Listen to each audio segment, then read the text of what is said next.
The war veterans backing Chiwenga faction. Rubbish calls for ED to stay beyond 2028.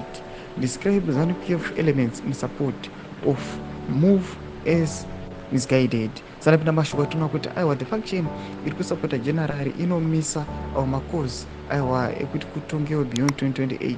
Kuti subscribe or like or turn on the bell kuti pina panapa vanyora vachiti war veterans who fought under the Zimbabwe People's Union ZAPU military wing, Zimbabwe People's Revolutionary Army ZIPRA, Women and Youth Association affiliated to ZANU-PF have declared their allegiance to Vice President Constantino Chiwenga and the ridiculed machination for President E.D. Mnangagwa to stay until 2030. Much recently, the sloganeering was used by ZANU-PF Deputy Secretary for the Youth, John Paradza, at a meeting hosted in Daya. His statement seems not to have gone down well with a grouping that has named itself the General Chiwenga Voluntary Supporters Association, which assumes the former military commander was Mnangagwa's obvious successor in 2028.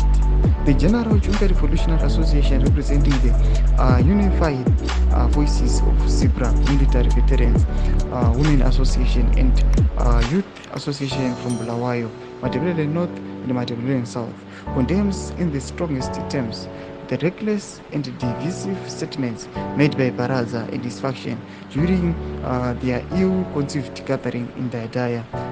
Ndo mashoko anobuda pana pachitara vachiti aiwa mashoko anotaurwa naJohn Paradza anorabhishwa nevakomana vari kutevedzera faction aiwa yaVP Chiwenga yatinoona kuti vari kufamba nezita ravakazvipa rekuti General Chiwenga Voluntary Supporters Association.